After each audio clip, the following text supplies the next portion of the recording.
kutengenezwa kuwa chombo cha utukufu wa Mungu. Haleluya.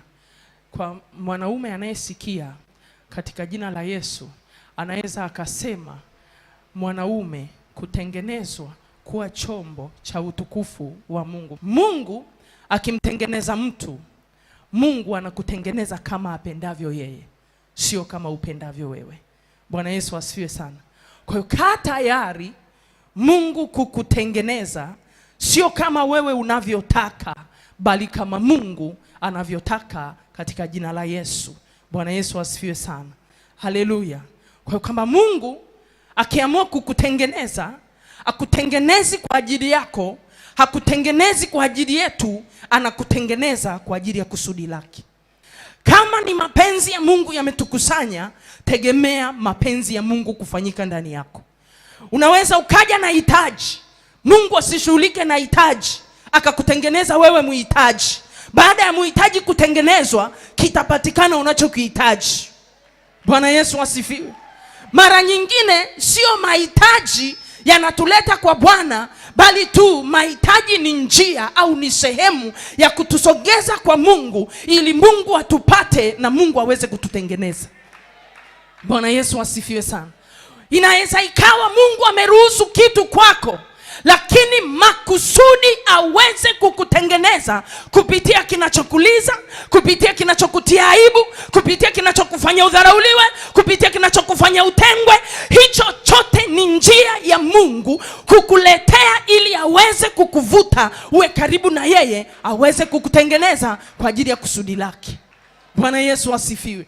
Ndiyo maana Mungu atabaki kuwa Mungu, na hashei utukufu na mwanadamu, na hawezi kufanya kama mwanadamu anavyotaka wala kama mwanadamu anavyopenda, bali anafanya kama apendavyo yeye. Na ukiona kama Mungu anafanya kama apendavyo yeye, Mungu analenga kusudi lake. Kusudi la Mungu siku zote limebeba faida. Bwana Yesu asifiwe. Haleluya. Kusudi la Mungu siku zote limebeba faida. Mungu hafanyi kazi ya hasara. Usije ukafikiri Mungu akujibu anakuchukia. Mungu hakuchukii.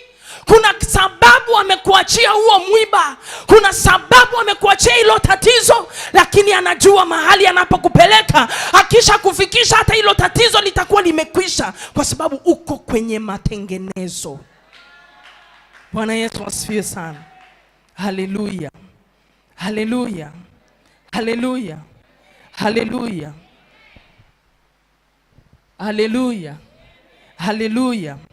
Kwa hiyo Mungu akimtengeneza mtu, hakutengenezi kama upendavyo, bali anakutengeneza kama apendavyo yeye. Bwana Yesu asifiwe sana. Kwa hiyo nimekuambia tena, kwa kusudi lake binafsi. Sisi tunaweza tukakutamani sana ili uwe kama tunavyotaka, lakini Mungu anataka kama yeye anavyotaka. Utukufu ni heshima fulani ya hali ya juu inayomfunika mtu au kitu. Bwana Yesu asifiwe sana. Nimekuambia hivi, mwanamke kutengenezwa kuwa chombo cha utukufu wa Mungu, au unaweza kama mwanaume unasikiliza, ni mwanaume kutengenezwa kuwa chombo cha utukufu wa Mungu. Kwa hiyo utukufu ni nini? Naanza definition ya utukufu. Utukufu ni heshima fulani ya hali ya juu inayomfunika mtu au kitu. Definition ya kwanza hiyo. Definition ya pili, asante, ongeza tena maiki kidogo. Utukufu ni heshima au sifa kuu au ukuu unaojidhihirisha katika wanadamu. Bwana Yesu asifiwe sana. Utukufu ni heshima au sifa kuu au ukuu unaojidhihirisha katika wanadamu. Mungu akitaka kukutengeneza kuwa chombo cha utukufu wake, maana yake kuna heshima ya hali ya juu anataka kukufunika nayo. Sio kama unanielewa?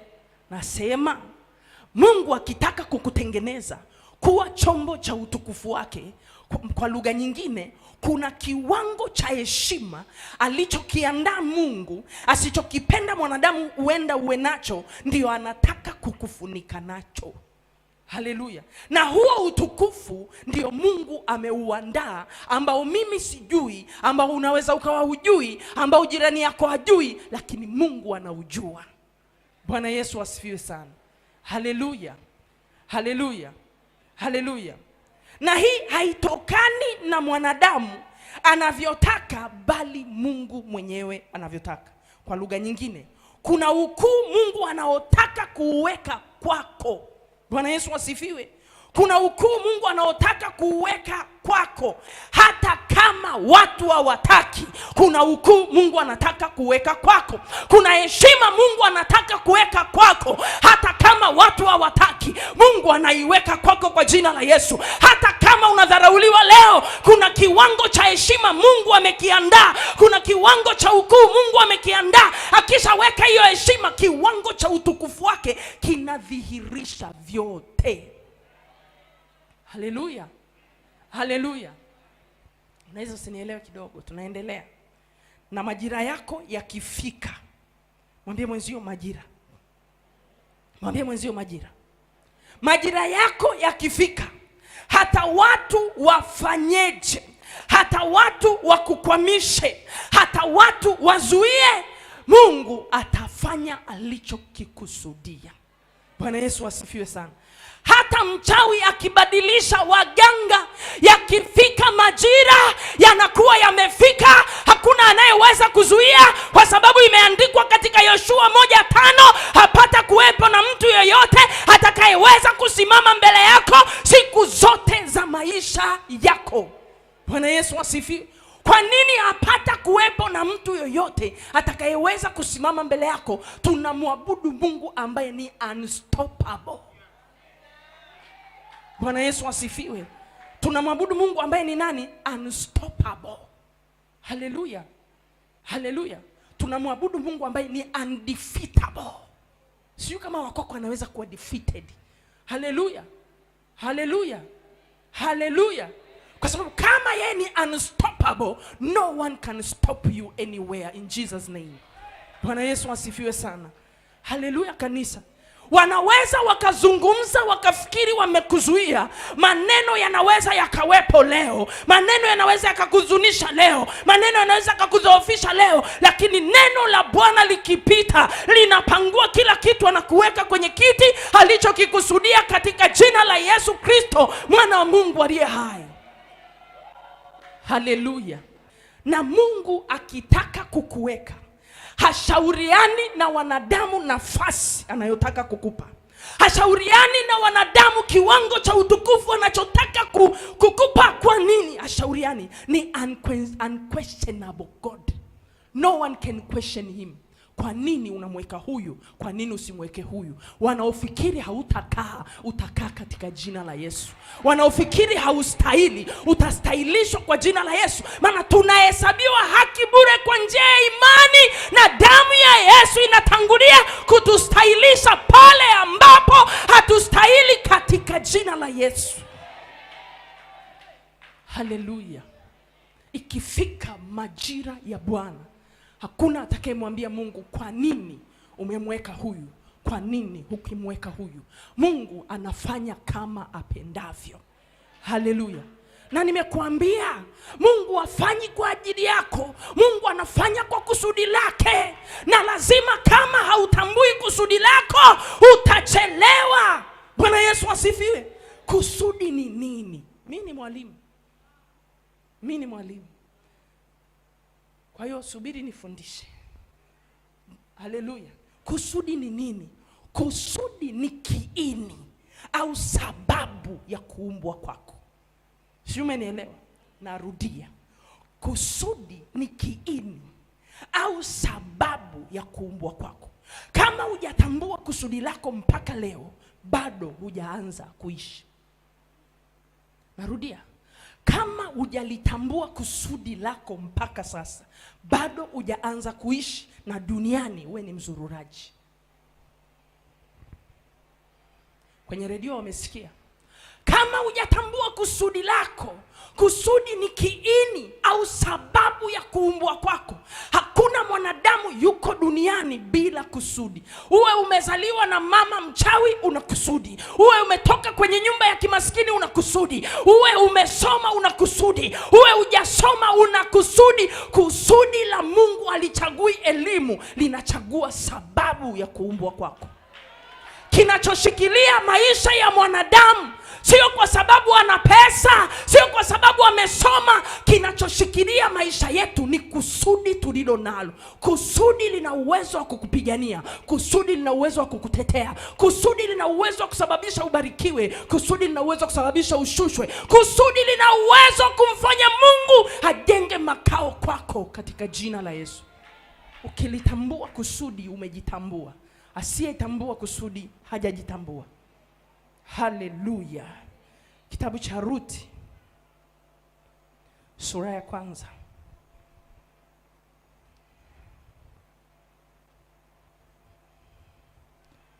Kitabu cha Ruti sura ya kwanza, kuanzia ule mstari wa 8. Kuanzia mstari wa 8 mpaka mstari wa 17. Naomba shika Biblia yako. Huwa napenda kusoma peke yangu kwa jina la Yesu. Na ninasoma kwa spidi. Sijui kama unaelewa.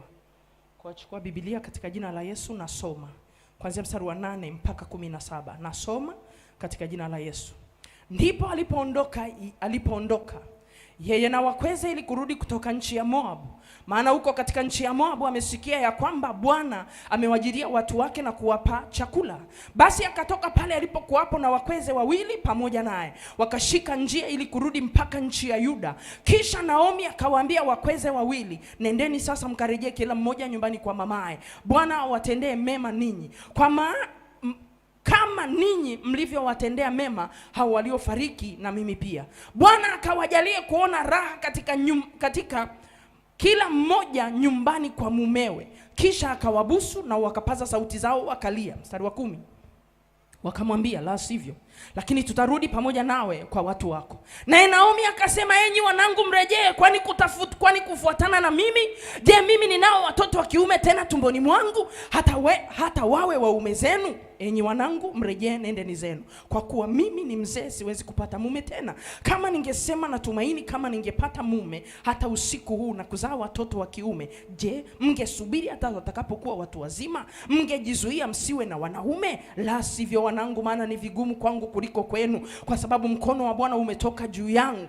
Nao wakapaza sauti zao wakalia tena, na Orpa akambusu mkwewe, lakini Rutu akambatana naye akasema, tazama shemeji yako amerejea kwa watu wake na kwa Mungu wake, basi urejee wewe umfuate shemeji yako. Naye Rutu akasema, usinisini kuache, nirejee nisifuatane nawe, maana wewe uendako nitakwenda, na wewe ukaapo nitakaa. Watu wako watakuwa watu wangu, na Mungu wako atakuwa Mungu wangu. Pale utakapokufa nitakufa mimi, papo hapo nitazikwa. Bwana anitendee vivyo na kuzidi, ila kufa tu kutatutenga mimi na wewe. Amen.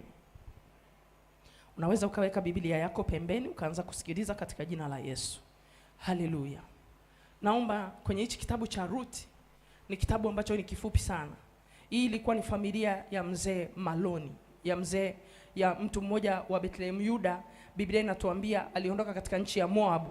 Alikuwa anaitwa mzee Elimeleki. Wasoma Biblia mnafahamu. Familia ya mzee Elimeleki na mke wake Naomi walikuwa na watoto wao wawili, Maloni na Kilioni. Walitoka katika nchi nyingine wakaenda katika nchi ya Moabu. Ukisoma historia ya Biblia, Israeli walikatazwa kuoa Moabu. Nafikiri mnakumbuka hicho kwenye kitabu cha Hesabu. Bwana Yesu asifiwe. Na kitabu cha Walawi, na Mungu akaliwakataza Israeli kuoana na Moabu. Kwa hiyo hawa Elimeleki alitoka na mke wake wakaenda, kwa sababu nchi yao ilikuwa na njaa. Wakafika katika hiyo nchi, wakaenda na watoto wao, na watoto wao walipofika huko, Maloni na Kilioni wakamuoa. Mmoja akamuoa Orpa, mwingine akamuoa Ruti. Ujue katika nchi waliokimbilia ilikuwa imebeba mauti. Sikiliza nikwambie, tuko katika eneo la maandalizi. Bwana Yesu asifiwe. Nimekuambia mwanamke kutengenezwa kuwa chombo cha utukufu. Kwenye matengenezo yoyote yanahitaji maandalizi. Sijui umenielewa? Na kwenye matengenezo yoyote yanadai gharama. Bwana Yesu asifiwe. Haleluya. Matengenezo yoyote yanadai nini? Gharama. Maloni na Kilioni na wazazi wake walijua wametoka katika nchi yao kuna njaa, wakakimbilia nchi ya Moabu kwa sababu kuna chakula. Hawakujua walipoondoka ni kweli kulikuwa hakuna chakula cha mwili, bali kulikuwa kuna uzima wao. Walipotoka wakaenda mahali ambapo hawakumuuliza Bwana. Walivyofika kule, mke akafiwa na mume na wale wanaume wakafa. Kwa lugha nyingine, nchi ile ilikuwa na tabia ya kuua wanaume. Sio kama mnanielewa. Kuna familia wakiolewa, nitakuja kufundisha next time, kuna roho ya kuua wanaume. Hiyo acha niweke pending kwa sababu iko kwenye somo langu. Bwana Yesu asifiwe. Na ingempendeza Mungu nilitamani nifundishe Jumapili, wanaume pia wakiwepo.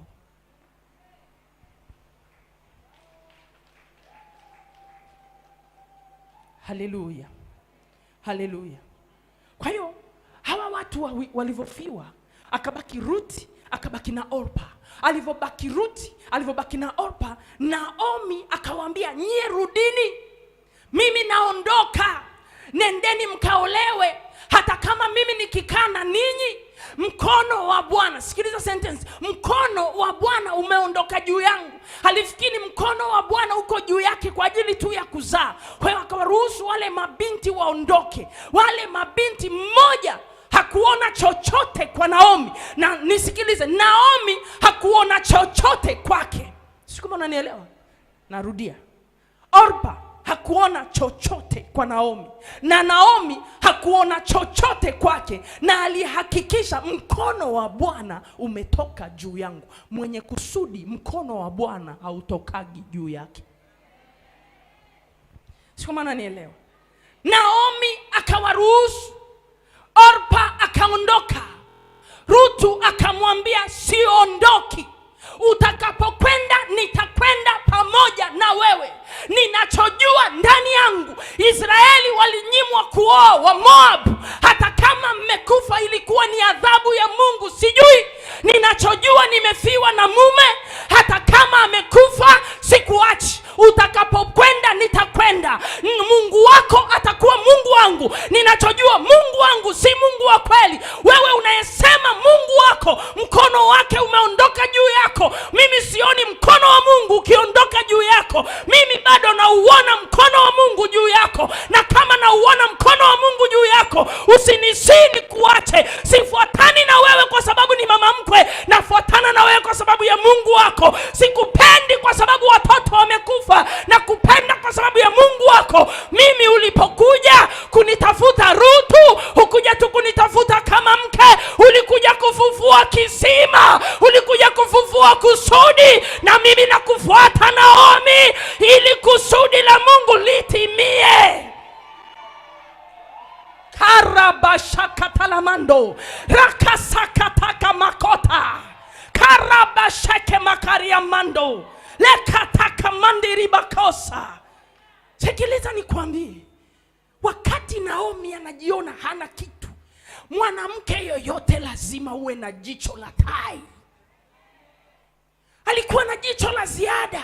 Kuna watu mko hapa mnajidharau, kuna watu mnanisikiliza mnajidharau. Sikiliza nikuambie, mwanamke aliyebeba kusudi la Mungu na mwanamume aliyebeba kusudi, usijidharau hata siku moja. Hata kama uchumi umepigwa, hata kama mke amepigwa, hata kama mume amepigwa, mwenye kusudi atapiganiwa mpaka dakika ya mwisho. Karabashakatalamando kandarabakori mande. Usijidharau. Asrongu unajua nina kusudi, usijidharau. Naomi alishakata tamaa. Alifikiri kusudi lake ni Elimeleki. Sikiliza na kutia moyo mjane ulioko hapa, hata kama umefiwa na mume, kusudi la Mungu bado lipo. Karabashaka mandera bokora. Sikiliza, walikutana wajane watatu. Walikutana wajane wangapi? Watatu. alikutana mjane Naomi, walikutana mjane Orpa, alikutana mjane Ruth. Sikiliza, mjane Orpa hakuona kusudi ndani ya Israeli, lakini Ruth, wakati Naomi anamwambia ondoka, usinisi, anamwambia usinisi ni kuache, Ruth alikuwa hamuoni Naomi, alikuwa anajua nimefiwa na mtoto wako, lakini Ruth, ninakutazama, ninajua Boazi atapita kwako, nina Boazi wangu yuko huko kwenu, sikuachi kwa sababu ni mjane, sikuachi kwa sababu nimefiwa na mume, ninachokiona ukioni, kwa hiyo nitakufuata.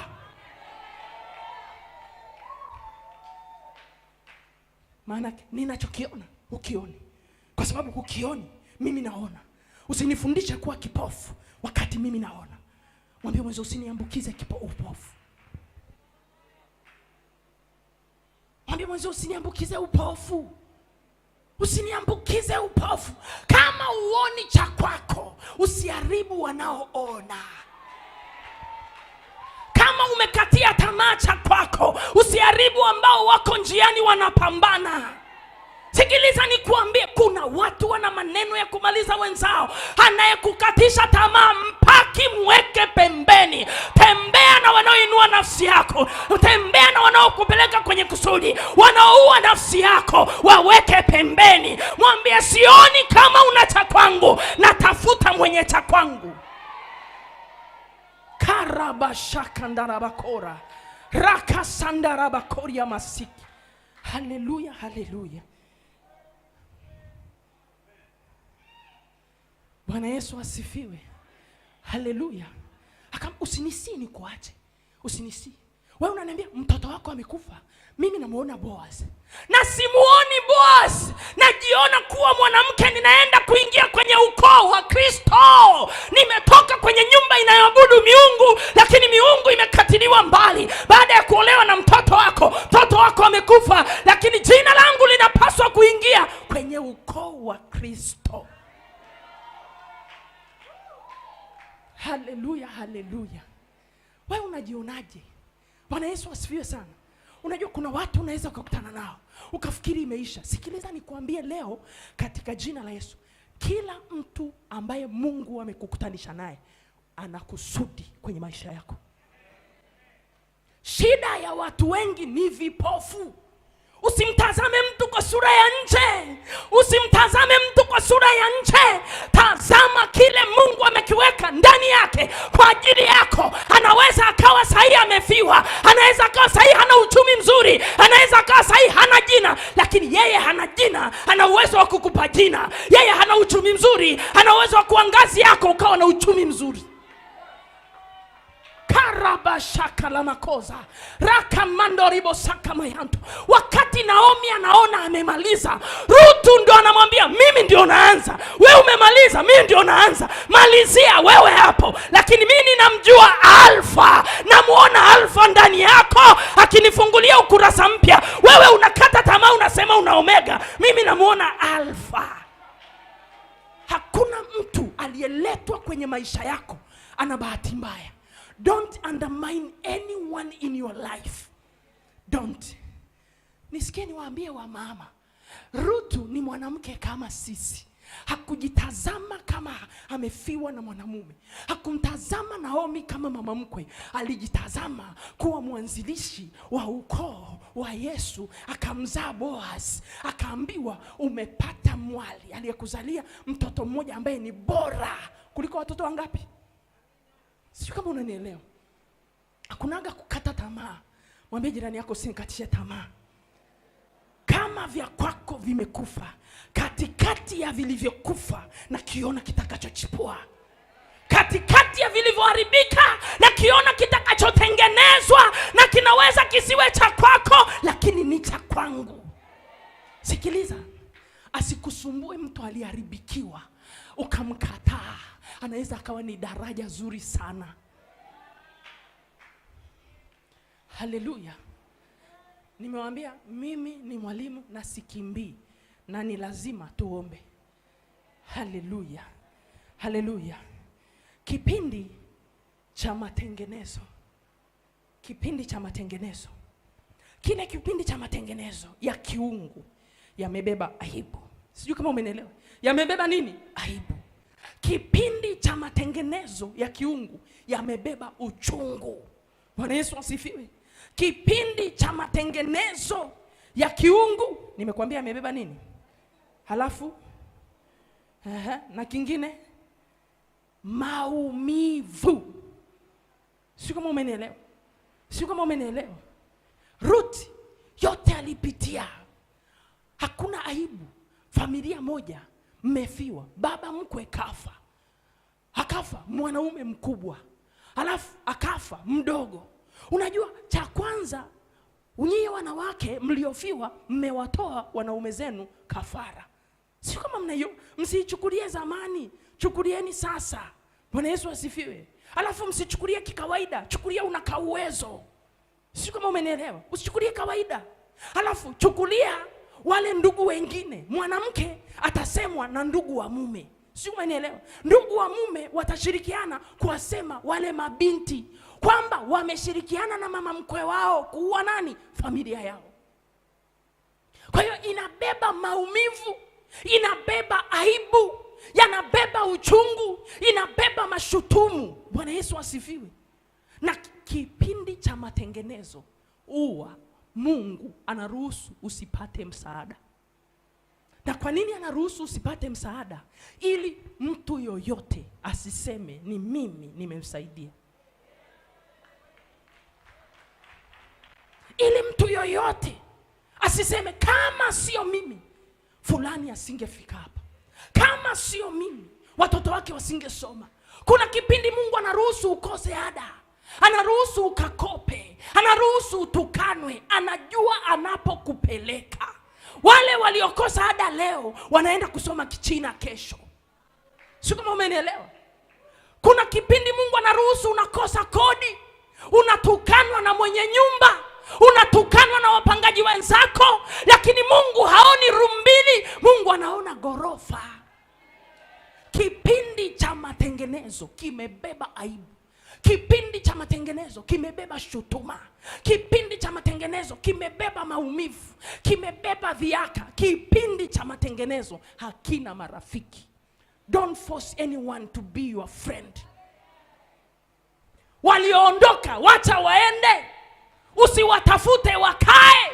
Sio lazima wakae. Wakikaa wataharibu matengenezo yako. Ndio maana Mungu amewaondoa. Kuna watu wakiwepo kwenye maisha yako watachachua matengenezo yako. Kuna wengine wanaruhusiwa kuondoka kitambo ili baadaye ukitengenezwa waseme ni yule kweli nako kanajifanya. Sikiliza, nisipojifanya nani atajifanya? Simple.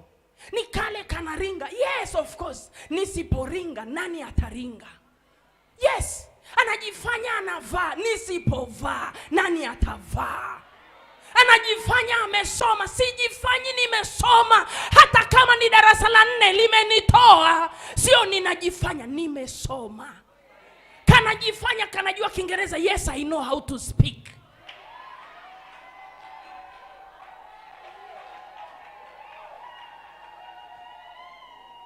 Kuna saa unamwambia sijifanyi ndivyo nilivyo. Kama najifanya kwa nini usijifanyishe? Kama naigiza kwa nini usiigize? Kama najiact kwa nini usijiactishe? Kama rais fanya.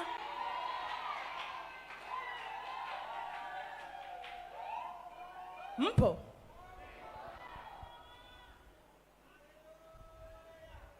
Naangalia saa. Kipindi cha matengenezo. Ile aibu imebeba heshima. Ile aibu wanaokudharau nayo Mungu anaweka pembeni, ni akiba ya heshima yako ya mbele. Ile aibu wanayokupa, unayopata ni akiba ya utukufu wa mbele.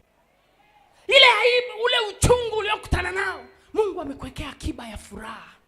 Kisikusumbue wakati wa matengenezo. Wakati wa matengenezo tunaruhusiwa kulia. Wakati wa matengenezo kuna saa tuchani nywele. Wakati wa matengenezo kuna saa hata tunakuwa na makenya. We don't care but we know anayetutengeneza hatutakuwa kama tulivyo. Wakati wa matengenezo unaweza ukanikuta zipu imepinda na sikuambii chochote, na wengine wenye chuki wanasema tuliacha ili aibike. Sikiliza, sio unaniacha niaibike. Sina uwezo wa kulipa ITV, sina uwezo wa kulipa Channel 10, sina uwezo wa kulipa DSTV, sina uwezo wa kulipa channel yoyote wanitangaze. Midomo ya wambea ndio vyombo vyetu vya habari. Midomo ya wanaotuchukia ndio vyombo vyetu vya habari. Mwambie endelea kunichukia, nisaidie kunitangaza. Watanijuaje usiponitangaza? Watanijuaje usiponisema? Watanijuaje usiponibeza? Lazima unisaidie kunitangaza, ili nikipita waseme ni yule alikuwa hana nguo, ili nikipita waseme ni yule alikuwaga hana chakula. Lakini wanashangaa, alikuwa hana chakula, mbona amenona? Wanajua kipindi sina chakula nilikuwa niko katika miaka 7 ya njaa, lakini naitazama miaka 7 ya shibe, miaka 7 ya shibe, miaka sinatunza baadaye miaka 7 ya njaa. Waache wakuseme. Mwambie jirani yako, nisaidie kuniadvertise. Mwambie jirani yako, nisaidie kuniadvertise. Kuna saa usichukie watu wakijua aibu yako. Let them know. Wasipojua hawatashangaa utukufu wa Mungu. Wasipojua ubaya wako hawatashangaa Mungu aliyekubadilisha. Hata mimi nilikuwa mbaya. Mimi nilikuwa mbaya sana. Mimi hapa nilikuwa mbaya sana. Kwa hiyo wanaonisikia so, ndio yule. Na mimi naambia yes it's me. Oh. Nikale tunakajua, naambia ni mimi mlinijua. Lakini Biblia inasema na mtu akiwa ndani ya Kristo amekuwa kiumbe kipya, na ya kale yamepita, tazama yote yamekuwa mapya. Katikati ya ule ubaya nilikuwa natengenezwa, katikati ya ile aibu nilikuwa natengenezwa. Ndio maana usiogope kuanguka. Biblia inasema mwenye haki ataanguka mara 6 na ya 7 atasimama. Mwambie adui yangu usifurahi, adui yangu nijapoanguka nitasimama tena. Shida sio kuanguka. Shida baada ya kuanguka umefanyaje?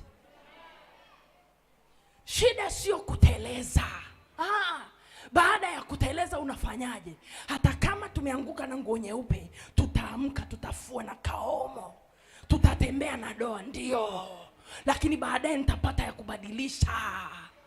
Lile doa linanisaidia kutunza ushuhuda. Kila jeraha limebeba ushuhuda wako. Kila aibu imebeba ushuhuda wako. Kila maneno yamebeba ushuhuda wako. Kila kukataliwa kumebeba ushuhuda wako. Kila aliyekuchukia kumebeba ushuhuda wako. Waliokukimbia wamekutengenezea ushuhuda. Waliokudhihaki wamekutengenezea ushuhuda. Waliokusema vibaya wamekutengenezea ushuhuda. Msipende kulia watu wanapowakimbia. Hayo ni matengenezo ya ushuhuda.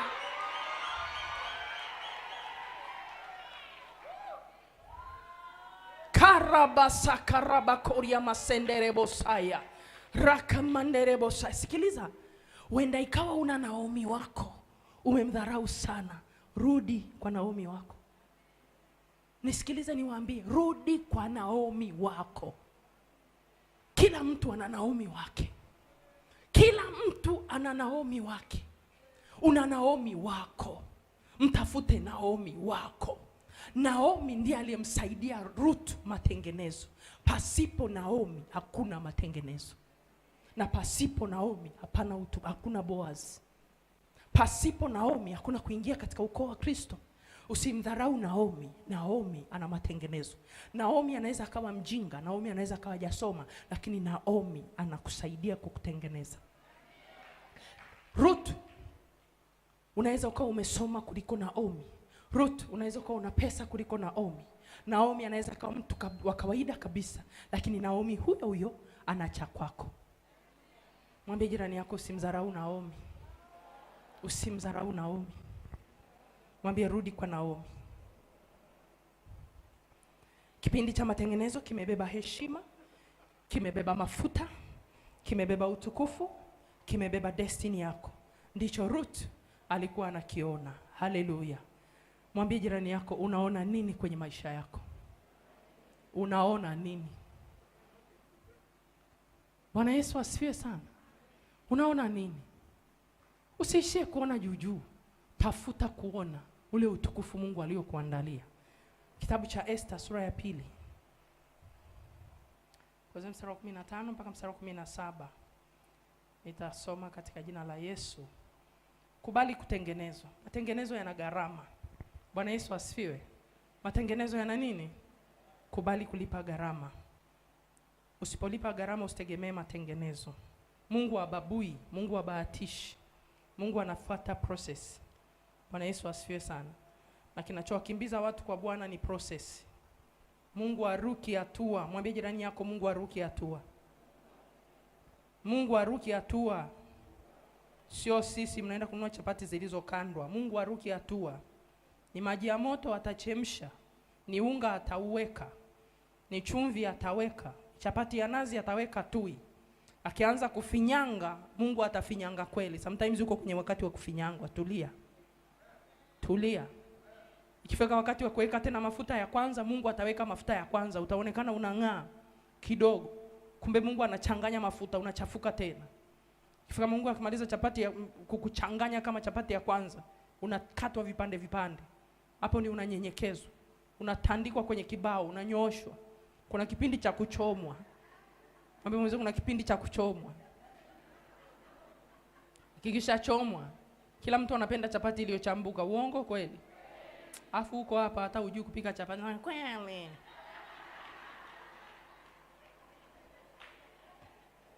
Bakresa akifunga kiwanda, kuna watu wanaachika. Mungu tu amsaidia azidi kuwa na kusaidia na watoto wetu wengine.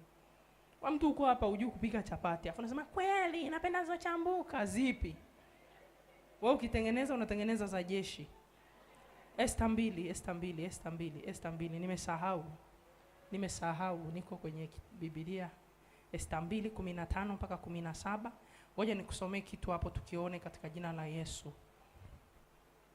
Esther 2 anasema, hata ilipowadia zamu yake Esther binti Haili, mjomba wake Mordekai ambaye alimtoa kuwa binti yake, ili aingie kwa mfalme, yeye hakutaka kitu ila vile vilivyoagizwa na Hegai, msimamizi wake mfalme, mwenye kuwalinda wanawake. Sikiliza vizuri. Naye huyu Esther alikuwa amepata kibali machoni pa wote waliomwona. Basi Esther alipelekwa kwa mfalme Ahasuero katika nyumba ya kifalme. Mwezi wa 10 ndiyo mwezi wa Tebeti, mwaka wa 7 wa kumiliki kwake. Mfalme akampenda Esther kuliko wanawake wote, naye akapata neema na kibali machoni pake kuliko mabikira wote. Basi akamtia taji ya kifalme kichwani pake, akamfanya awe malkia badala ya Vashti. Basi mfalme alipowafanyia karamu kubwa maakida wake wote na watumishi wake, yani karamu yake Esther, akafanya msamaha katika majimbo yote, akatoa zawadi sawa na ukarimu wake. Bwana Yesu asifiwe. Hivi umesikia sifa ya Esther? Esther, ngoja niseme hivi, Esther hakuwa mzuri. Si kama mnaelewa? Esther hakuwa nani? Esther hakuaga mzuri. Biblia inasema Esther, Biblia huwa inaikaga vizuri. Mtu mzuri anasema alikuwa mzuri wa nini? Wa uso. Kama ni mzuri wa umbo, Biblia inasema alikuwa mzuri wa nini? Wa umbo. Esther alikuwa mzuri wa umbo na uso mwema. Si tumeshawahi kukuta watu wa namna hiyo? Ana shepu lakini sura. Nafikiri sasa umeshanielewa. Si sawa Sasa Esther alikuwa hivyo. Lakini Biblia inasema alikuwa na uso nini? Uso mwema. Uso mwema ni wale mabinti wapole. Sijui umeelewa? Ni mabinti nini? Wapole. Nataka nikutie moyo mtu ulioko hapa. Kuolewa sio sura, kuolewa sio shepu, kuolewa sio uzuri, kuolewa ni neema na kibali. Esther hakuwa mzuri kabisa. Kwa hiyo nataka niongelee kitu cha Esther. Bwana Yesu asifiwe. Esther alikuwa ni yatima. Bwana Yesu asifiwe. Esther alikuwa ni nani? Yatima. Esther alifiwa na baba, Esther akafiwa na mama, alikuwa anaitwa Hadasa. Yale majina yetu ya nyumbani. Bwana Yesu asifiwe. Mjomba wake Mordekai akamchukua Esther akamlea. Sikiliza nikuambie, akamchukua Esther akafanya nini? Akamlea. Ilivyokuja interview, unajua hiyo interview, unajua nyewe mama, fikirieni interview ilikuwa kitu kidogo. Binti anaingia kwa mfalme, anatoka asubuhi, hiyo ndio interview. Sio kama mnanielewa. Hiyo ndio interview. Interview sio anaenda kuulizwa unaitwa nani? Esther. Umesoma la ngapi? La 4. Umetoka wapi? Nimetoka Mbokomu. Sio hivyo. Nikisema interview, ndio alikuwa anafanywa nini? Interview. Na nani? Mfalme. Kwa hiyo Esther alivyofanywa interview akafaulu. Bwana Yesu asifiwe sana. Akafaulu. Sitaki kuongelea habari ya interview. Nataka nirudi kwa binti yatima ambao watu wote walimkatia tamaa, lakini mjomba wake hakumkatia tamaa. Sikiliza, nikisema yatima najua uyatima. Mimi nimekuwa yatima nikiwa mdogo. Nimeishi maisha ya ajabu nikiwa mdogo. Soma yangu nimesoma kwa kuomba. Usinione na unaonifurahia mahali nimepita, nilishawekwa kwenye kikaango. Bwana Yesu asifiwe sana. Kwa hiyo Esther akiwa yatima, mjomba akamchukua. Wakati mjomba anamchukua amlee Esther, mjomba akamlea Esther. Hakuna mzazi mwenye akili timamu anaweza mruhusu mtoto aingie kwenye interview ya namna hiyo. Mzazi, mjomba anajua kabisa Esther alikuwa sio mtu wa nani? Sio wa kule Babeli, si ni sawa? Lakini ni Muisraeli. Lakini akamchomeka akaingia. Wakati Mordekai anamlea Esther, alikuwa amlei Esther wa sasa mdogo, alikuwa anamlea Malkia Mwokozi. Sijui kama umenielewa. Nimesema tambua mwanamke kipindi cha kutengenezwa kuwa chombo cha utukufu.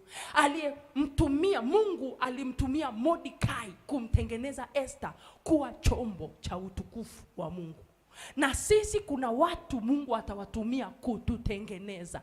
Usidharau mtu, hujui ndiye ametumwa kukutengeneza. Unaweza ukamdharau hata mtu kwenye ngazi ya familia, ametumwa kukutengeneza. Unaweza ukamdharau mchungaji wako. Nazungumza na walioko hapa na wakule wanaonisikiliza. Kuna watu wakijua kufanya kahuduma kidogo, wana tabia ya kudharau wachungaji wao. Anaona mimi najua kuomba kuliko mchungaji wangu, mimi najua kukemea mapepo kuliko mchungaji wangu. Sikiliza, hata kama anaomba dakika 5, amepewa kitu cha matengenezo yako. Sikiliza, unaweza ukawa una pesa kuliko mchungaji wako, lakini ana kitu cha matengenezo yako. Si umenielewa? Unaweza ukawa una gari zuri kuliko yeye, lakini amebeba kitu cha matengenezo yako. Manake usifikirie kilichokuwa kizuri kwa nje ndicho kinakutengeneza. Mungu atazami sura ya nje, Mungu anatazama sura ya ndani. Especially kwenye kusudi lake. Wakati watu wengine wanamuona Mordekai, na usifikiri Mordekai wakati anamchukua Esther alikuwa Mordekai yuko huru. Mordekai na yeye alikuwa utumwani. Fikiria, mko utumwani, unaongeza watoto. Walikuwa na yeye ni kibarua kwa mfalme, ni mtu kwenye lango. Kwa hiyo anategemea posho anayoipata kwa mfalme. Na kumbuka Mordekai alikuwa anaishi kwa shida kwa mfalme kwa sababu ya Haman, lakini hakukata tamaa kuacha kumlea binti yake Esther. Hadaasa aliendelea kumlea Esther. Alijua ninamlea Esther, lakini simlei Esther, namlea Mwokozi wa Israeli. Ninajua saa ipo na majira yanakuja. Sisi tunaoteseka hapa, mimi nimeficha Mwokozi, nimemficha Mwokozi atakayeenda kutuokoa kwa jina la Yesu. Katika kitu Mungu akusaidie kuchipuka mapembe wakati wa matengenezo. Biblia inasema Mungu anawapinga wajikuzao, anawapa neema wanyenyekevu. Sikiliza nikuambie, kuna watu hawajijui kama wana kiburi. Kiburi ni nini? Na unyenyekevu ni nini? Unyenyekevu ni kiwango cha juu sana cha utii. Unyenyekevu sio magoti. Unyenyekevu sio sauti ya upole. Unyenyekevu sio ukimya. Unyenyekevu sio upumbavu. Mtu anaweza kuwa mkali na ni mnyenyekevu. Yesu akasema jifunzeni kwangu, mimi ni mpole na mnyenyekevu wa moyo. Lakini Yesu huyo anasema jifunzeni kwangu. Aliingia hekaluni akakuta watu wanafanya biashara mbaya, akachukua kikotoo akawatandika, alafu akawakumbusha, nyumba ya baba yangu haitakuwa pango la wanyang'anyi, bali ni nyumba ya sala. Wakati wa matengenezo tegemea viboko.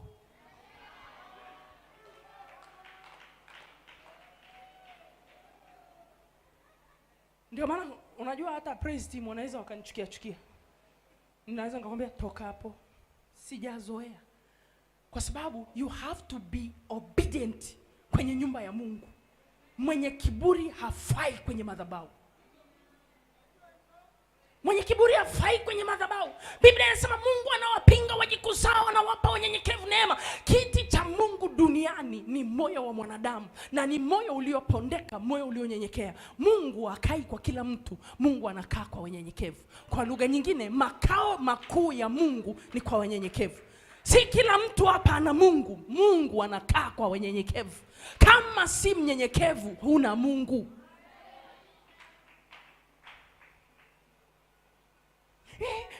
Bila mimi hakifanyiki kitu. Sikiliza, unaweza ukafa and we can continue with everything.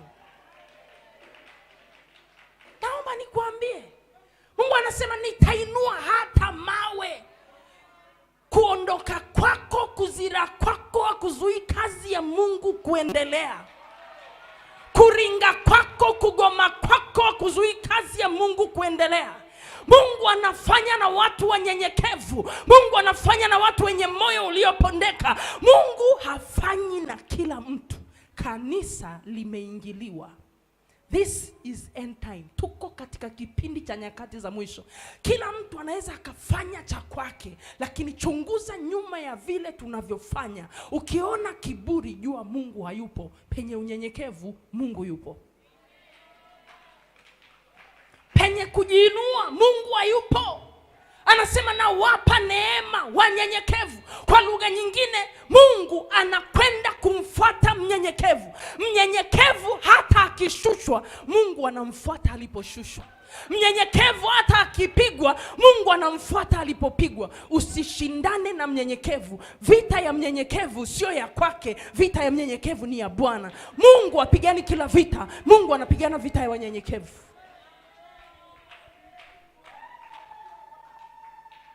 Narudia, Mungu hapigani kila vita. Mungu anapigana vita ya mnyenyekevu. Na ninasema kwa ujasiri, si kila mtu ana Mungu. Mungu anakaa kwa wanyenyekevu. Mungu, kuna tofauti ya Mungu kukaa na kuna tofauti ya Mungu kupita. Ndio maana unaweza ukasema usinipite Bwana, usinipite, unapozuru wengine, usinipite. Akija anapita. Akija anapita. Na wakati Mungu anapita, hachunguli umekuja unalia. Kuna wengine mnalia maumivu yenu, kuna wengine mnalia uchungu wenu. Mungu akipita anaangalia kiti chake. Kinaitwa nini? Unyenyekevu. Isaya 57:15 anasema Mungu mwenye enzi anakaa mahali pa juu palipoinuka, pamoja na yeye aliye na roho ya unyenyekevu, aliyetubu na kunyenyekea. Kwa nini anakaa? Ili kufufua mioyo yao waliotubu. Chochote cha mnyenyekevu kilichokufa, kipe muda, kitafufuka tena. Chochote cha mnyenyekevu kikiharibika, kitainuka tena. Hakiinui peke yake, Mungu ndo anakiinua. Huwezi kuua biashara ya mnyenyekevu Mungu akanyamaza. Huwezi kuua huduma ya mnyenyekevu Mungu akanyamaza. Ndio maana sio kila vita tunapaswa kujibu. Sometimes we have to keep quiet. Sio kila neno tunapaswa kujibu. Sometimes tunyamaze kimya. Kunyamaza sio hatujui kuzungumza. Tunamsikiliza aliyesema, watakapowaita mabarazani, msinene kwa peke yenu, lakini Baba yenu aliye mbinguni aliyewapa Roho Mtakatifu atanena ndani yenu. Maana hamtanena kwa shauri lenu. Kuna wakati Mungu asipokupa cha kusema usiseme. Sio kwa sababu una mdomo unasema, si kwa sababu unajua cha kujibu unajibu. Sometimes keep quiet and that is okay. Bwana Yesu asifiwe. Bwana Yesu asifiwe. Sikiliza, Mungu anaandaa wanyenyekevu. Penye unyenyekevu pana neema. Kinachomsaidia mtu si matendo ya nje, kinachomsaidia mtu matendo ya ndani. Unyenyekevu ni wito wa kumuita Mungu. Unyenyekevu ni mwaliko, ni kadi ya mwaliko kumwalika Mungu mahali. Sio kama mnanielewa? Mnyenyekevu hata asipoomba masaa 10, akaomba dakika 5, maombi yake yanajibiwa. Mnyenyekevu hata akitoa sadaka inapokelewa. si kila sadaka zinapokelewa na si kila maombi yanasikilizwa. Wakati Mordekai ananyenyekea kumwandaa Esther. Sikiliza, usifikiri mimi naomba ni kwa, hakuna kitu kigumu kama kutulea sisi yatima. Kwa sababu yatima ana maumivu, yatima riziki, sijui umenielewa, ana uchungu. Ukinipa na kama mama yangu angekuepo angenifanyia hivi, kama baba yangu angekuepo angenifanyia hivi, kama baba yangu angekuepo angeninunulia sketi mpya, kama mama yangu angekuepo angenishonea hichi. Kwa hiyo usifikiri alikuwa kutani na hizo adha, anakutana nazo, lakini anatoa kwa kile kiwango anachokipata na kwa maumivu. Sometimes ananyima watoto wake ili yule binti asikose, asije akalia halafu Mungu akampiga. Kwa hiyo Mordekai wakati anamuandaa, alikuwa anamuandaa malkia. Kuna malkia mliokuwa mnaandaliwa, mmemesa hapo njiani kwa kiburi na Mungu amewaeka pembeni. Mimi naomba nikwambie, mimi naomba nitoe jina la bishop. Naomba nitoe jina la bishop. Naomba nikuite kwa jina lako. Dada Rose, siku zote mtu mwenye kiburi hajijui. Hakuna ambaye mtu hana kiburi. Biblia inasema hivi kwenye kitabu cha Kumbukumbu la Torati 28 mstari wa kwanza na wa pili. Itakuwa utakaposikia.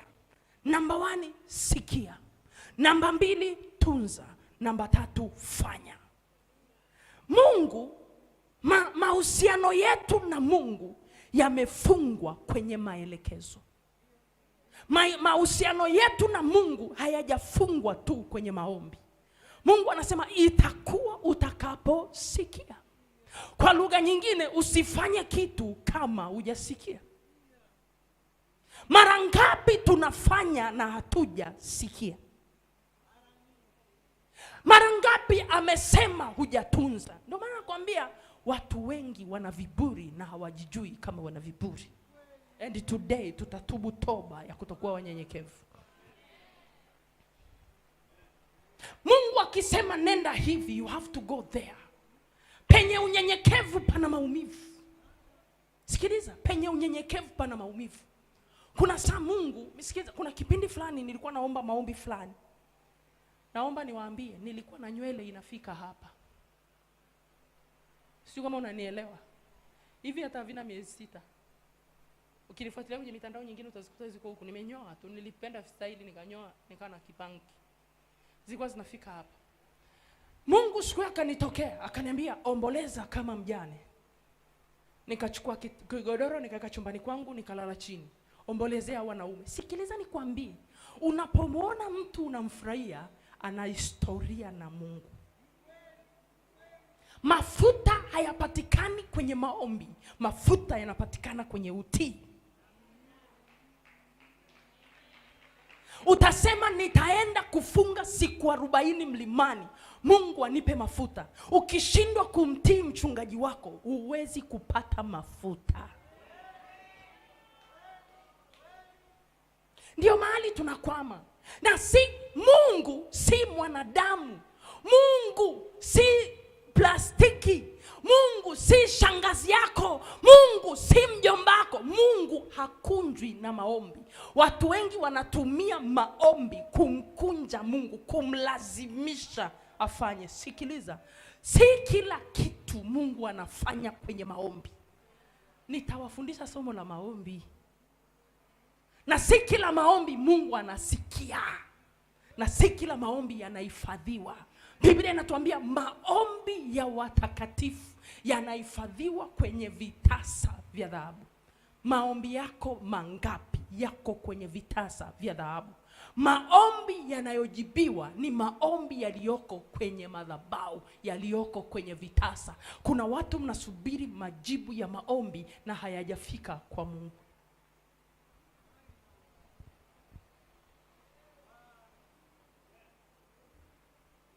Sikiza nikwambie, Mungu, nafasi ya utukufu inadai kiwango cha juu sana cha unyenyekevu. Kiwango cha juu sana cha unyenyekevu. Kuna wakati Mungu anaweza akakwambia kaa chini nisikilize. Mungu aliniita akaniambia njoo. Nikaenda. Funga, nikafunga. kata nywele zako zote. Nikanyoa nywele zote. Ombolezea wanaume. Nikaanza kuomboleza. Nikabaki kipara. Kila mtu anashangaa, Florence nini? Nikafika mahali nilikonda. Nikipita njiani wanasema ameathirika. Dada mmoja nikamkuta ananisema, ile nimetembea anaka kibanda chake anauza nyanya. Kesho yake anapita anakuta kibanda baada ya siku 3 kimefilisika. Mungu nini? Akaniambia nimemmaliza huyu. Nini? Kakusema. Nikakaa kimya. Sasa hiyo mimi nimekonda. Hawajui ninasikiliza, itakuwa utakaposikia.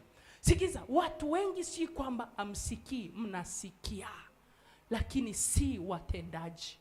Biblia inasema iweni wasikiaji. Na msiwe wasikiaji, bali mwe nini? Watendaji. Sadaka yenye maelekezo ya kimungu ndiyo yenye matokeo. Maelekezo unayosikia ndiyo yanakutengeneza. Mungu anatengeneza chochote kilichoharibika kufika kwenye ngazi ya utukufu. Kilichoharibika kwenye mikono ya wanadamu, kilichoharibika duniani, kilichoharibiwa na shetani, kilichoharibiwa na kuzimu, Mungu ana uwezo wa kukutengeneza, kufumba na kufumbua.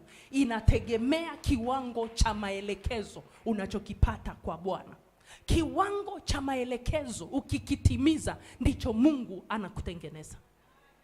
Matengenezo mengine hayako kwenye kuomba kwako. Matengenezo mengine yako kwenye utii wako.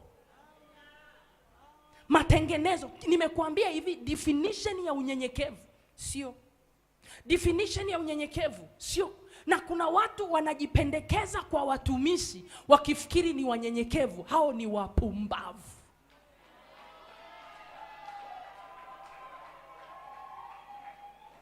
Sikiza nikwambie, unajipendekeza kwa mtumishi wakati yeye anapaswa na yeye kunyenyekea. Huo ni upumbavu wa kiwango cha lami. Sisi tunapaswa kunyenyekea. Sisi tunapaswa kusikia. Sisi tunapaswa kufanya kama apendavyo Mungu. Tunavyofanya sisi kama apendavyo Mungu, Biblia inasema mafuta yanatiririka na ninyi mtafanya kama apendavyo Mungu. Kanisa, Mungu ili akae, tunapaswa kurudi kutafuta ni wapi tulipoanguka, tulipoacha matendo ya kwanza. Si umenielewa? Matendo hayasababishwi na mtu, matendo yanasababishwa na Mungu.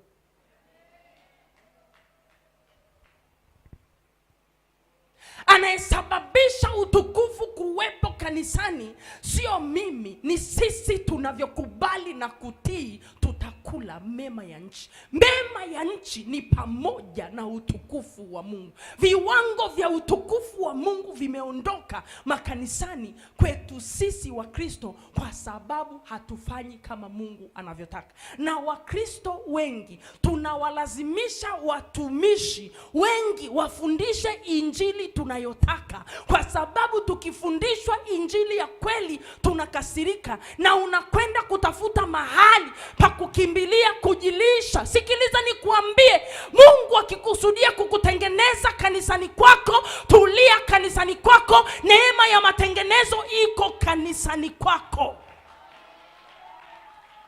Naongea na wewe ulioko hapa, nazungumza na anayenitazama, nazungumza na anayenisikiliza. Sikiliza, hakuna mbadala wa mchungaji wako. Kitendo cha kurandaranda na kuhangaika kumewapoteza watu wengi barabarani, wanapishana na Mungu. Anapokuja kwenye kituo hawakuti. Sikiliza, hema unaloenda kulikuta limetengenezwa pale, huna cha kwako. Kwako ni kule ulipopakimbia. Na ninyi Waluteri wenzangu, tulieni kwenu. Wachungaji wenu wana vitu vyenu katika jina la Yesu. Hakuna Mungu aliyemuita mchungaji akampaka mafuta asiwe na kitu cha watu walioko chini yake. Kiwango cha kiburi kinachelewesha viwango vya utukufu. Unaweza ukasema yule, sikiliza sikiliza nikueleze. Unaweza kusema yule mchungaji ni mwanaume na mimi ni mwanaume. Sikiliza, wewe ni mwanaume na yeye ni mwanaume, lakini katika ulimwengu wa roho mko mbali sana. Alichonacho hauna, alichonacho kina uwezo wa kukusimamisha na kina uwezo wa kukuangusha. Unaweza ukawa ni kweli ni mwanaume, unaweza ukawa ni kweli umesoma kuliko huyo mchungaji mwanaume, unaweza ukawa una pesa kuliko huyo mchungaji mwanaume, lakini sikiliza, katika ulimwengu wa roho Mungu anavyomuona yule mchungaji wako ni tofauti na wewe unavyomuona. Kwa lugha nyingine, hata baraka ulizonazo zimepita kupitia yeye. Kiburi kisikunyime kesho. Unaweza ukasema mchungaji ni mwanamke kama mimi. Sikiliza, unaweza ukawa ni mwanamke na yeye ni mwanamke, lakini katika ulimwengu wa roho, nenda kachungulie, hamlingani, hamfanani, hamsogeleani, hamuhusiani. Vile vya kwako amebebeshwa. You have to humble yourself before God ili Mungu avirelease through her or through him. Esther alivyonyenyekea, Mungu alimtumia Mordekai. Esther asingenyenyekea na sura yake mbaya, angekosa umalkia. Kilichomfanya Esther awe malkia sio vipodozi walivyopewa na kina Ashpenaz, ni kiwango cha unyenyekevu alichonyenyekea kwa mjomba wake. Kuna wengine tunatembea na kibali na mafuta, wala si kwa sababu tumeomba sana, tumewekewa mikono tu na wachungaji wetu, tunatembea nayo.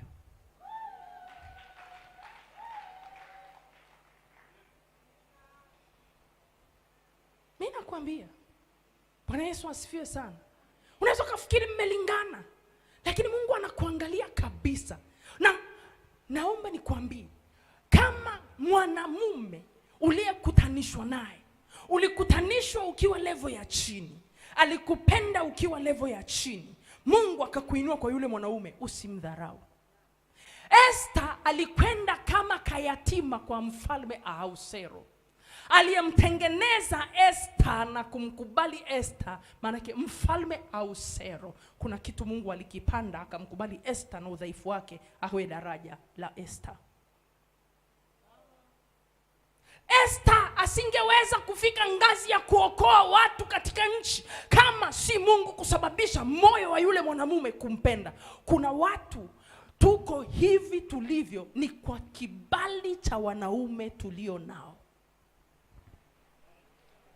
Kuna wanawake wanasema shindwa katika jina la Yesu. Utashindwa peke yako. Na utanikatia hichi kipande. Kuna wanawake wanasema utashindwa wewe katika jina la Yesu. Mwanaume mwenyewe haleti chakula, hasomeshi watoto, ni mimi. Sikiliza, alikuchukua ukiwa umepauka, ukapendeza ukiwa nyumbani kwake. Alikuchukua ukiwa hufai. Heshima ulionayo ni kwa sababu yake. Kwa lugha nyingine, kuna kiwango cha matengenezo kinahusiana na mume wako au na mke wako. Unapoinuka sana, usimchukie. Kuna mahali amefanyika daraja la wewe kufika hapo ulipofika.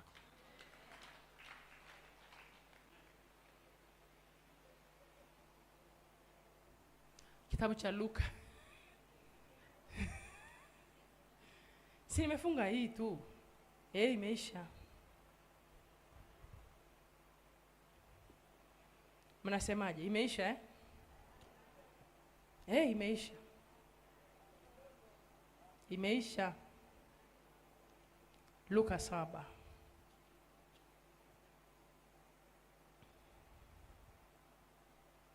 Nataka tuingie kwenye toba hapa. Sitaomba kingine, tunaingia kuomba toba ya kiburi. Toba ya kukosa unyenyekevu. Tuko kwenye matengenezo, tumepungua. Sikia, kuna mahali fulani nilienda, nikakutana na mtu mmoja. Nikamwambia nimekuja kufanya huduma. Wakaniambia karibu sana. Wakaniambia unaweza kubadilisha nguo hapo kwenye ofisi hapo. Kwa nimetoka safari na semina jioni. Barabara tunaosafiri safari ndefu, na safari nyingine na dira. Libubu langu tu kubwa, sio dira hizi za kwenye misiba. Sio hizi dira wanazochezea vigodoro. Kuna dira standard. Si mnazijua Kuna zile dira standard zinaanzia 6 huko. Kwa hiyo nimefika na dira langu, kaambia natakiwa nisimame jioni. Ingia hapo, badilishe nguo. Nikamwambia sawa. Nitafundisha na dira. Yaani niingie nikabadilishe nguo nyuma ya mlango kweli, hii dharau. Kwa sababu mimi nimekuja ni mhubiri mwanamke na kwa sababu umenipokea wewe ni mwanamke. Nikasema sikiliza, nje ni mwanamke, ndani nimembeba mwanaume. Nikaondoka. Mjinga kabisa. Kaenda madhabahuni. Baada ya kufundisha, Mungu alipita na kutembea. Tunatoka tutazamani. Naomba masanduku yangu niondoke. Usimdharau mtu usiyemjua. Kuna watu wametumwa wamebeba vya kwetu, tunawadharau. Luka 7, mimi nimalize bwana. Mimi nimalize. Mimi nimewambia mimi ni mwalimu. Hamnaga mwalimu anaishia na moja. Luka 7. Mmefika mstari wa 36. Ngoja nisome kitu kimoja hapo. Nataka tukaingia kwenye toba. Nikishamaliza kusoma utafunga Biblia na notebook yako. Mtu mmoja katika Mafarisayo alimwalika ale chakula kwake, akaingia katika nyumba yake. Yule Farisayo akaketi chakulani. Tazama, mwanamke mmoja wa mji ule aliyekuwa mwenye dhambi alipopata habari ya kuwa ameketi chakulani katika nyumba ya yule Farisayo, alileta chupa ya marimari yenye marhamu, akasimama nyuma karibu na miguu yake, akilia, akaanza kumdondoshea miguu yake machozi yake na kuipangusa kwa nywele za kichwa chake, akaibusubusu miguu yake na kuipaka kwa marhamu. Basi yule Farisayo aliyemwalika alipoona vile, alisema moyoni mwake, mtu huyu kama angekuwa nabii angemtambua ya kuwa mwanamke huyu amgusai ni nani, naye ni wa namna gani, na kwamba ni mwenye dhambi. Yesu akajibu akamwambia, Simoni, nina neno nitakalo kukuambia. Akasema, mwalimu, nena. Akasema, mtu mmoja mkopeshaji alikuwa na wadeni wawili, mmoja amwia dinari 500 na wa pili 50. Na walipokuwa hawana cha kumlipa, aliwasamea wote wawili. Katika hao wawili ni yupi aliyempenda zaidi? Simoni akajibu akasema, nadhani yule ambaye alimsamea nyingi. Akamwambia, umeamua haki. Akamgeukia yule mwanamke akamwambia, Simoni, wamuona mwanamke huyu? Niliingia nyumbani mwako kunipa maji kwa miguu yangu, bali huyu amenidondoshea machozi miguu yangu na kuipanguza kwa nywele za kichwa chake. Wewe ukinibusu, lakini tangu nilipoingia hakuacha kunibusu sana miguu yangu. Ukunipaka kichwa changu mafuta, bali huyu amenipaka miguu yangu marhamu. Kwa ajili ya hayo amesamehewa dhambi zake ambazo ni nyingi, kwa kuwa amependa sana. Asamehewaye kidogo, huyo upenda kidogo. Kisha akamwambia mwanamke, umesamehewa dhambi zako. Ndipo wale walioketi chakulani pamoja naye walianza kusema mioni mwao, ni nani huyu hata asamehe dhambi? Akamwambia yule mwanamke, imani yako imekuokoa, enenda zako kwa amani. Amen. Funga Biblia yako, weka pembeni na notebook yako. Sikiliza nikuambie, Yesu anataka kututengeneza jioni ya leo. Bwana Yesu asifiwe. Mungu anataka kututengeneza katika jina la Yesu. Haleluya. Sikiliza nikuambie, penye matengenezo, nimekuambia pana aibu. Haleluya. Penye matengenezo pana shutuma. Penye matengenezo pana maneno. Penye matengenezo pana kunyoshewa kidole. Penye matengenezo pana kusema vibaya. Huyu mwanamke kahaba alikuwa ameharibika, nafikiri kuliko wanawake wote katika ule mji, na kila mtu alimnyoshea huyu mwanamke kidole. Bwana Yesu asifiwe sana. Kila mtu alimnyoshea huyu mwanamke nini? Kidole. Huyu mwanamke alisikia kuna karamu imealikwa kwenye ile nyumba ya Farisayo. Yule mwanamke alivyosikia karamu kwenye nyumba ya Farisayo, natamani sana usikie, weka vitu, achana na pochi, weka chini. Natamani usikie, natamani uone, kwa sababu ndicho kinachotupeleka kuomba. Haleluya. Ndio maana nikwambia weka chini, achana na pochi yako. Pochi ina mifuko, ina vipati ya hii utaweka wapi? Sikiliza kwanza. Huyu mwanamke, Biblia inatuambia alikuwa hajaalikwa kwenye karamu. Alikuwa ameharibika. Ametafuta kutengenezwa, hajapata wa kumtengeneza. Anayekuja kwake akifikiri atamtengeneza ndiye anamharibu zaidi. Sio kama unanielewa? Ndiye anafanya nini? Anamharibu zaidi.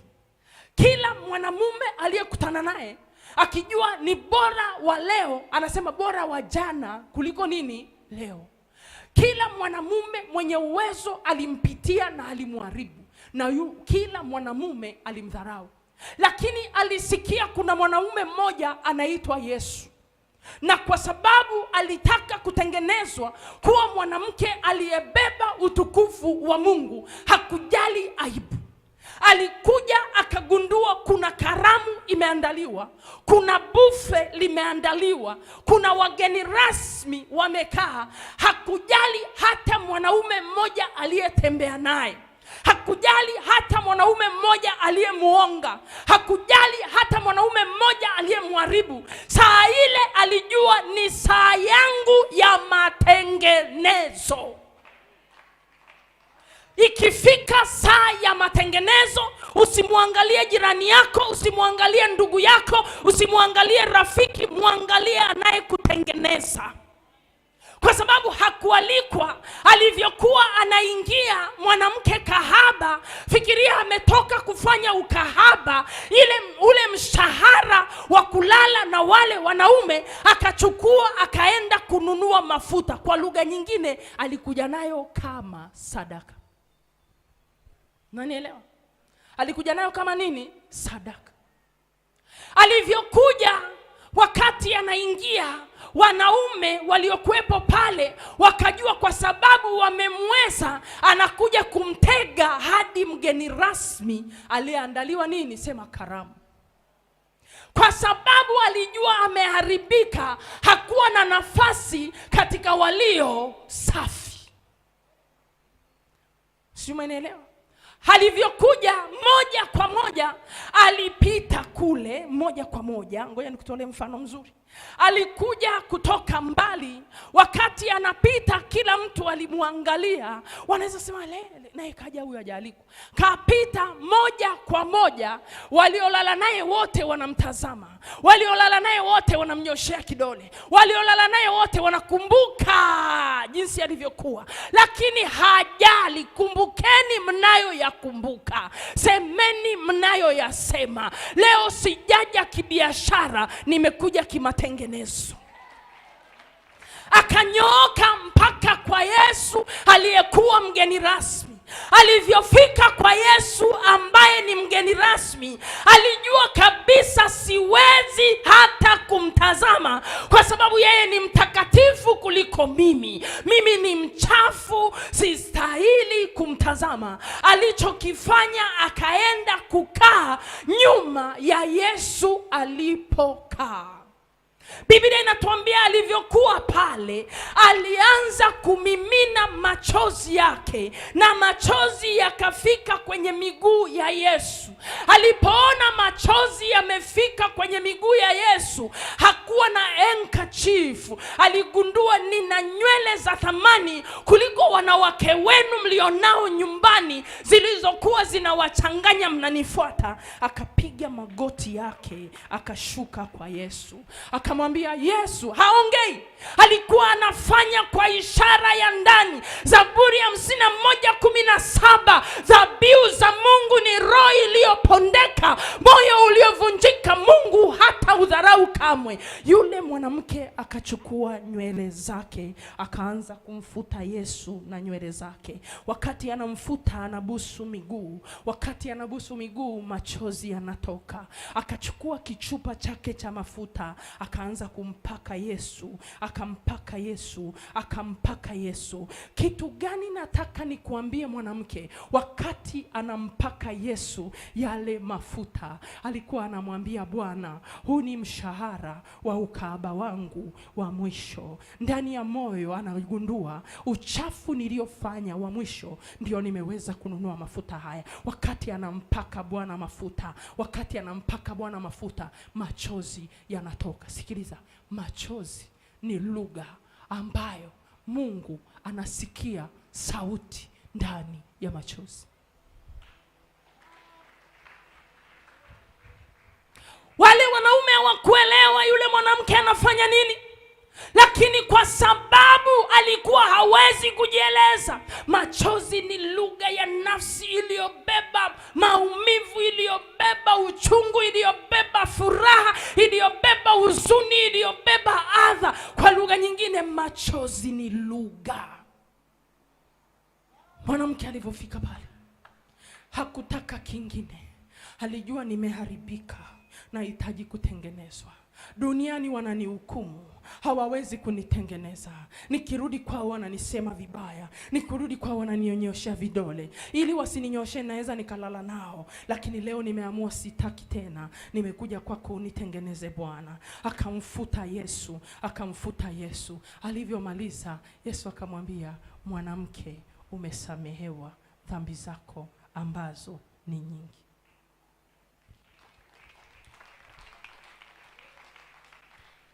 Hakutamka kwa midomo yake, unyenyekevu ulisema. Biblia inatuambia tunavyoomba malaika wanakuja kwako rozi na vitasa vya dhahabu. Malaika haishi kuchukua maombi, malaika anachukua maombi yako. Akimaliza kuchukua maombi yako, kama maombi ni ya maombolezo, anakuwa na vitasa viwili. Anakuwa na kitasa cha maombi. Akimaliza kuchukua kitasa cha maombi, anachukua kitasa cha machozi. Ndio maana anasema watafutwa machozi yao. Akichukua kitasa cha maombi, anachukua kitasa cha machozi. Malaika anachukua, anapeleka kwenye madhabahu ya Mungu aliye hai. Kwa jioni ya leo, Mungu anataka machozi ya mnyenyekevu. Mungu anataka maombi ya mnyenyekevu. Kiwango chako cha matengenezo kinategemea na kiwango chako cha unyenyekevu. Kiwango chako cha matengenezo kinaamuriwa na kiwango chako cha unyenyekevu. Unyenyekevu ni ndani.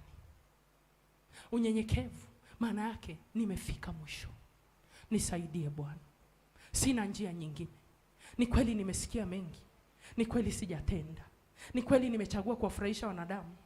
Leo ni mwisho, sitaki kufurahisha wanadamu. Ni kweli nimeshindana, sihitaji maisha ya mashindano. Leo nataka kuanza upya. Leo nataka matengenezo mapya. Nakuja kama yule mwanamke kahaba.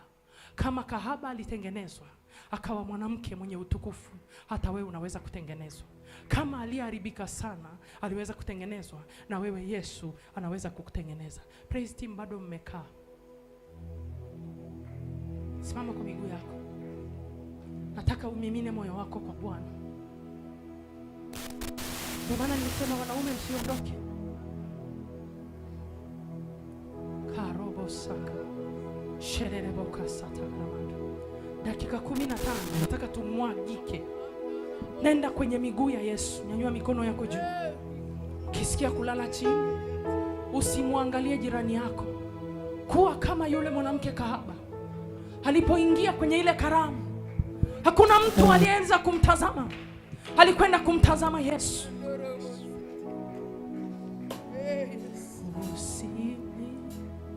Kuna ule wimbo wa moyo nilisikia mkiimba nikiwa ofisini.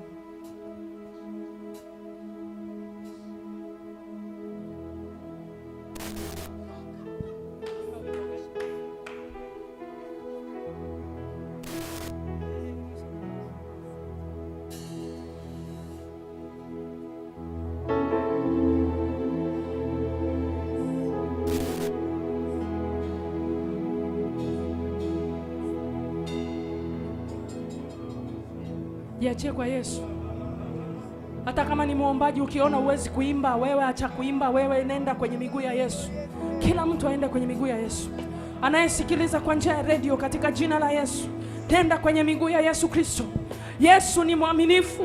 Kama aliweza kumsamehe yule kahaba, na wewe anaweza kukusamehe. Kama aliweza kumuinua yule kahaba tena akaondoa aibu yake, anaweza kuondoa aibu yako.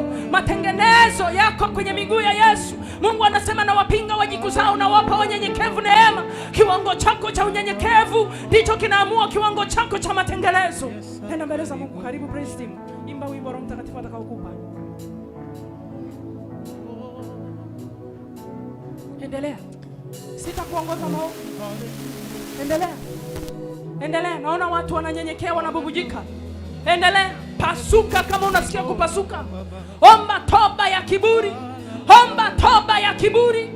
Omba toba ya kiburi. Omba toba ya kiburi. Omba toba ya kiburi. Baba, katika jina la Yesu tunakuja mbele zako na mbele ya madhabahu. Sisi kanisa lako tunakuja mbele zako, wanawake kwa wanaume. Mungu, ni kweli viwango vyetu vya unyenyekevu vimepungua. Rapasekerika mandarabo yata lebraseketala mandoribosa. Wengine tumechelewa kwenye matengenezo yetu kwa sababu ya kiburi. Tumewazarau uliowatuma kutuandaa, tumewazarau wachungaji wetu, tumewazarau viongozi wetu. Turehemu Bwana. Wengine umewasemesha mambo mengi lakini hawajatenda, wamechagua kutenda wanayoyataka, lakini yale ambao walioyaona ni magumu tumeyaacha. Bwana tusamehe. Shandarabakorianderebosia. Nenda kaguse miguu ya Yesu, nenda kaguse miguu ya Yesu. Shekalabokoshikataka robokosikandara rokokondereke kuntakanto kante kuntakimpa kante rapakate mandarapa rapakote kikopaka rapaseke manto. Wengine tumewazarau kina Naomi ambao tulifikiri kwa sura ya nje wameishiwa kila kitu, lakini kumbe ndio wamebeba kesho zetu.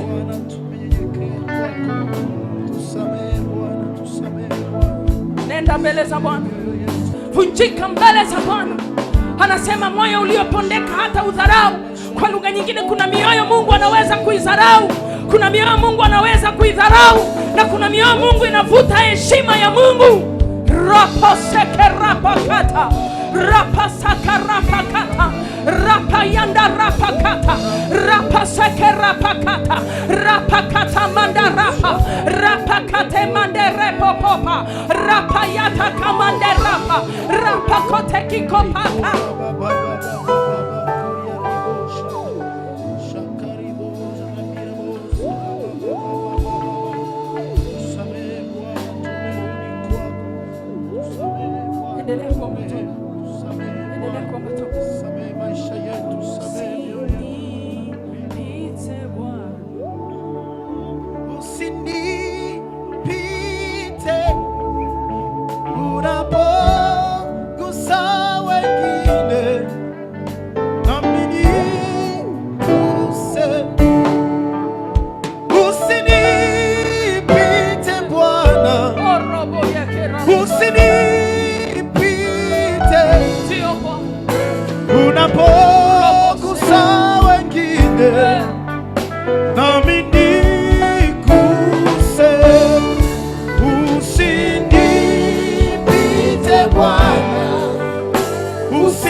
Usinipite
kinamtukuza Mungu mahali.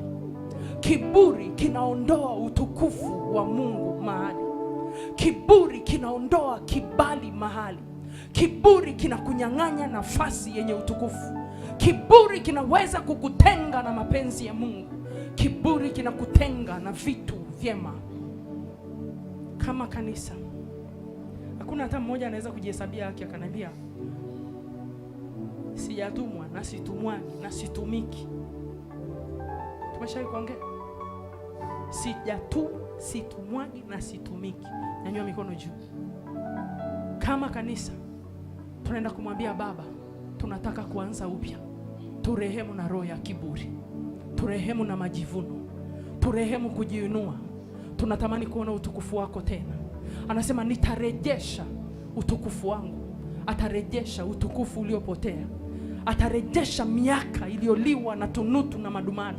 Kitakachompa Mungu kurejesha ni toba ya kweli.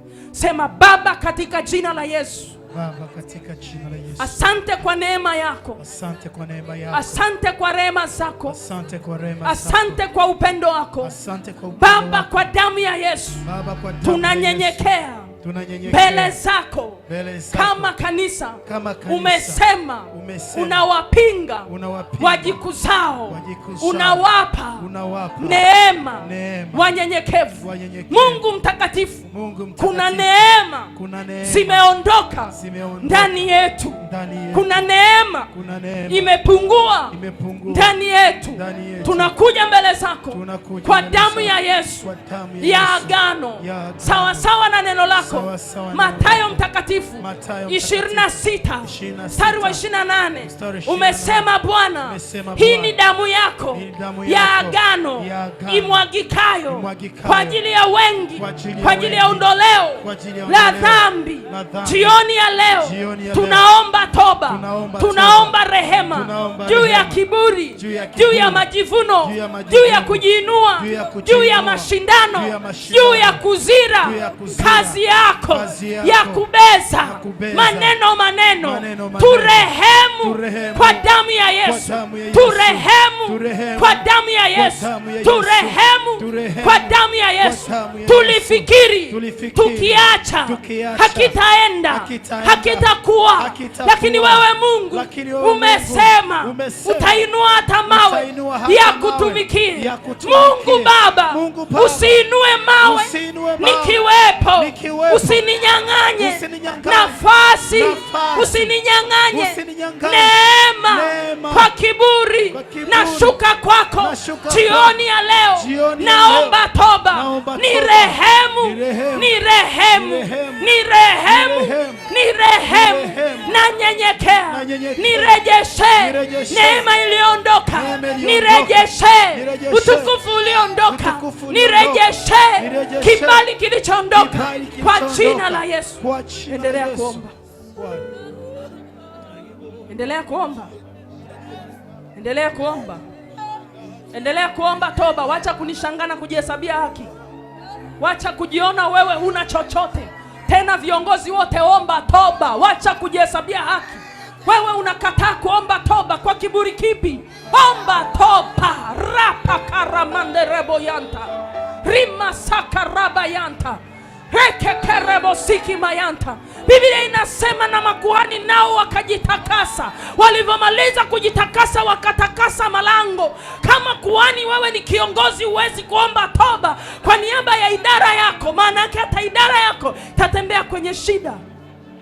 Tunahitaji neema nyingine tena. Tunahitaji mtembeo mwingine tena wa kiungu mahali hapa katika jina la Yesu. Omba toba kila idara, omba toba, omba toba, omba toba. Hii kazi ni ya Bwana. Rapa kora mande